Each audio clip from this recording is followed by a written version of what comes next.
My name is Steve Stevens, the best sports consultant money can buy. I make more money betting sports than anybody in the world. I'm the one that tells you who to bet. I'm not a bookie, I'm the Bookie Killer.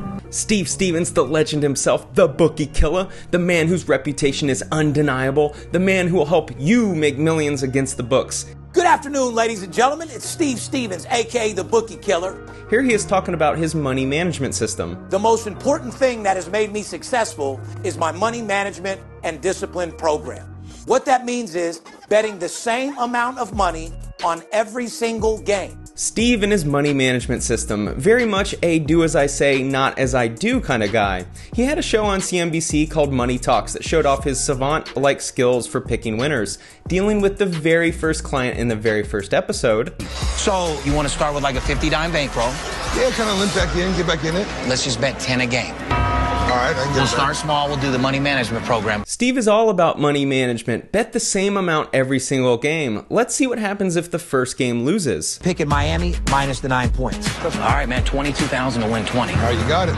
Yes, hi. I'm going to bet 22,000 to win 20 on the Miami game tonight. Oh, would you look at that? Steve got the client to double the bet size in order to chase a loss. The good old Martingale System in action. When bet 2 lost, what do you think the Bookie Killa got the client to do? The odds of me losing 3 or 4, unheard of. I'd be willing to bet my life I don't lose 3.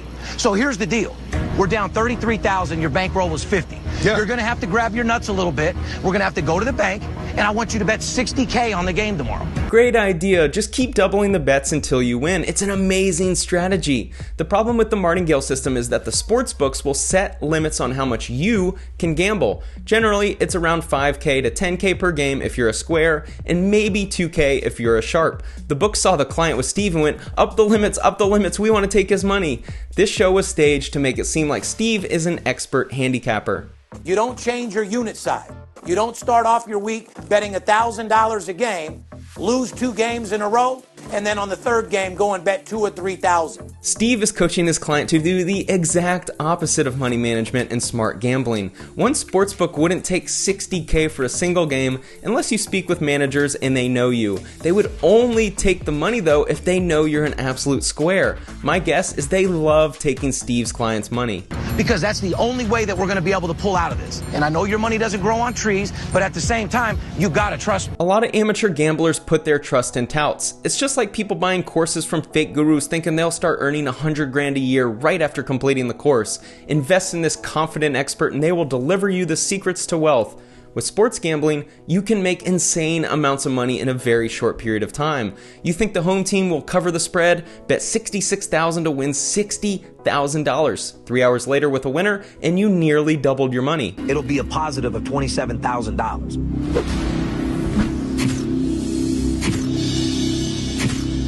The Martingale system is the bulletproof formula to winning millions in sports gambling. It is a guarantee that you will win with this system. The strategy is to double down after every loss. At some point, you will win and walk away with profit. Why doesn't everyone implement this strategy? Because the sportsbooks will place limits on how much you can gamble on a single game. At some point, a handicapper will lose 5 in a row. It's inevitable. The amount needed to cover your losses will become too great and you won't be able to place a bet large enough for the 6th double down because the books won't take the bet. So you're stuck with doubling down 5 times and holding exponential losses. You can't win enough long term to cover those losing streaks. If he loses, he's negative $99,000. I'm losing a client, I'm losing a friend, and it's definitely going to pose a problem. Risking 66 grand to win 60,000, but the client has already lost 11,000 and 22,000, leaving a net profit of just 27,000. Remember, Steve Stevens, the Bookie Killa, takes a 50% cut of winnings. It's guys like him that keep my business going. You work on a 40-50% commission. They're the ones that keep your company going. Those are the guys that can make you some money, pay your salesmen, keep everybody fed and everybody happy. So this poor square is now risking $99,000 to win $13,500 net on what is essentially a 50-50 bet. 50-50 odds for a 13.5% return. Mathematically, this is an insane bet by an irrational gambler. Even taking out the fact that no books would be taking these bets, it's a bet that makes no sense. But at the end of the day, I get the job done. You got a score for me? Yeah, I sure do. What's that say? Steve claims to get the job done with his clients. This client has a net profit of $13,500 for the weekend if we're assuming everything in this video is accurate. His client was in Vegas for 3 days and made over $13,000. Think of that. If you could do that every single weekend, you'd make roughly $700,000 every single year. Why isn't everyone pausing this video and calling up Steve Stevens, the Bookie Killa? VIP Sports services anywhere from 1,500 to 2,000 clients a week. On any given week, my company's touting millions of dollars. Tell me the most you can send on this game. He has a lot of clients, and all of them must be winning big money, right? News are brand new clients. They're the lifeblood of VIP, period. Without news, this business doesn't exist at all. These touts run boiler room type companies where they market their expertise heavily. You think fake gurus are bad on your YouTube ads, you should listen to what sports gambling touts say to get your money. When degenerate gamblers call in looking for the next hot pick, Steve's sales team closes them on packages. News are new clients. He just said that new clients are the lifeblood of the business, and he's taken a 50% cut from a client who just made $27,000. With his clients making so much money and Steve making a 50% cut, wouldn't it make more sense to work closely with a handful of large gamblers? We're shown a client making a lot of money. Steve represents himself as the Bookie Killa who delivers with winners. VIP Sports has 2,000 clients. If all of this were true, wouldn't he spend all of his time helping those clients become millionaires? Think about this. If the touts actually picked winners consistently, their entire clientele would be getting rich. And with Steve taking a 50% cut, he'd be getting massively wealthy with very little risk. One thing about me, as long as you win more than you lose, you can keep everything afloat and you can make people a lot of money. Any logical and rational viewer of this industry would start to question why a winner who makes his clients all this money would need to market his services so heavily to new clients. Money management is the key to success and the only way that you will be a successful sports bet. So take it from me, a guy that's betting 20, 50, even $100,000 a game. The casinos love Steve Stevens, the Bookie Killa. The sportsbooks will legitimately shut you down immediately if they know you're a sharp. There's many instances of sharps having to set their limits to $1K a game max. The only way the books are taking $100 grand from someone is if they know you're an absolute square. Think of yourself as the sportsbook. Your goal is 50-50 action on either side of the line. If someone comes in with $100 grand and you know they're a sharp with an edge on the lines, then you'll need to cover most of that on the other side of the line. The sportsbooks don't like exposing themselves that much to someone with an edge. That's why they kick out winners. If you don't know who the fuck I am by now, then you must be living in a cave, and shame on you. Don't call my company up and ask me. I need to know a little bit more information. Call my office up and say, I'm ready to go break these fucking bookies and get paid. What does it take for us to do that, Steve? If you come across sports gambling touts, please remember this. The world's best at handicapping lines win at a roughly 55 to 58% rate long term, no exceptions.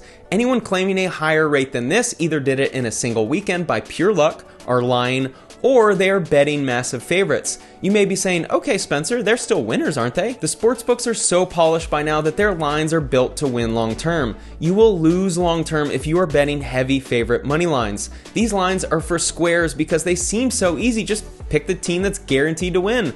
The problem is that they 1 or 2 times out of 10 that the heavy favorite does lose, the losses are greater than the combined wins. These billion-dollar casinos full of incredible sportsbooks don't get built from winners. These guys are full of shit. They're marketing geniuses, and they're not making any money, and they give guys like us a bad name. Be careful for all these fraudulent guys on Instagram putting pictures.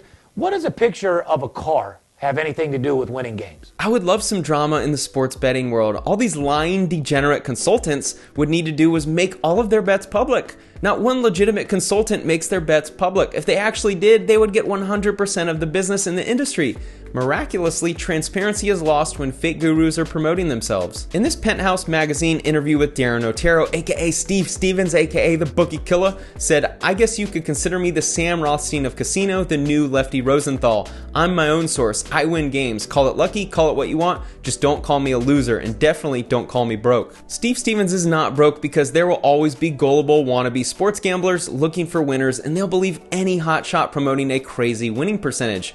When asked his success rate, I hit between 60 to 68% all year. But this business isn't about percentage, this business is all about net profit. 60 to 68%, what the clown says next is even better. Let's say I give you 3 games. I give you one for 5,000 that loses, another for 5,000 that loses, and another for 20,000 that wins. So your record was 1 win and 2 losses. That's what, 33%? But you still made $10,000. So it's all about net profit and money management. He explains the Martingale system, which is literally the exact opposite of money management in the same sentence. See, if you just chase your losses by quadrupling down, you can have a 33% win rate and still win money. I'm the Bookie Killa, baby. Even in the scenario, the client is risking $22,000 to win $20,000, but the net profit after Steve Stevens' consultation fee would be $5,000.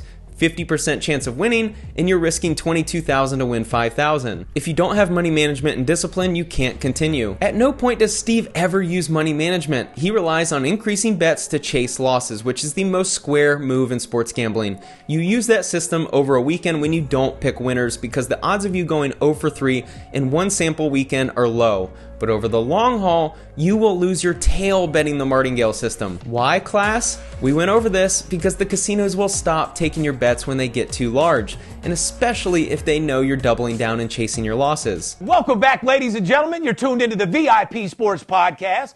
I'm Darin Notaro, a.k.a. Steve Stevens, a.k.a. Get the motherfucking money. Steve Stevens is still rolling today, giving out his picks. I always wonder what happened to all of those clients he gave his $1 million winners to. If they were hitting 60% of their bets while placing 60 dimes on a game, I'm sure they're all billionaires now. Or maybe, just maybe, this whole game is a facade and it's the sportsbooks that were profiting. There always seems to be a new $1 billion casino popping up on the strip. Thanks so much for watching.